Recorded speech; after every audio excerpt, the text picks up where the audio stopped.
بچوں کو بالغ ہو کر احساس ہوتا ہے کہ اصل کامیابی کھلونے جمع کرنا نہیں بلکہ تعلیمی میدان میں آگے بڑھنا ہے۔ پھر شادی ہونے کے بعد معلوم ہوتا ہے کہ بہترین شریک حیات کا ملنا اصل کامیابی ہے۔ پھر روزگار کے معاملات دل میں یقین پیدا کرتے ہیں کہ اصل کامیابی کاروبار کے وسیع ہونے یا ملازمت میں پروموشن وغیرہ سے ہوتے ہیں۔ جوانی ڈھلنے پر نقطۂ نظر تبدیل ہونے لگتا ہے کہ اصل کامیابی تو باصلاحیت اولاد، بڑے گھر اور بہترین گاڑی کے ہونے سے ہے۔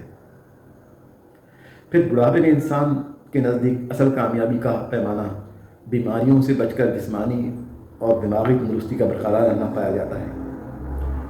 بلاخر موت کا فرشتہ انسان کو لینے آ جاتا ہے تو اصل بات کھل کر سامنے آتی ہے کہ کامیابی کا تمام تر دنیاوی تصور در حقیقت بہت بڑا دھوکہ تھا۔ اصل کامیابی تو اللہ پاک کے احکامات اور محمد صلی اللہ علیہ وآلہ وسلم کے مبارک اعمال تھی، جس کے لیے کبھی وقت نہیں ملتا۔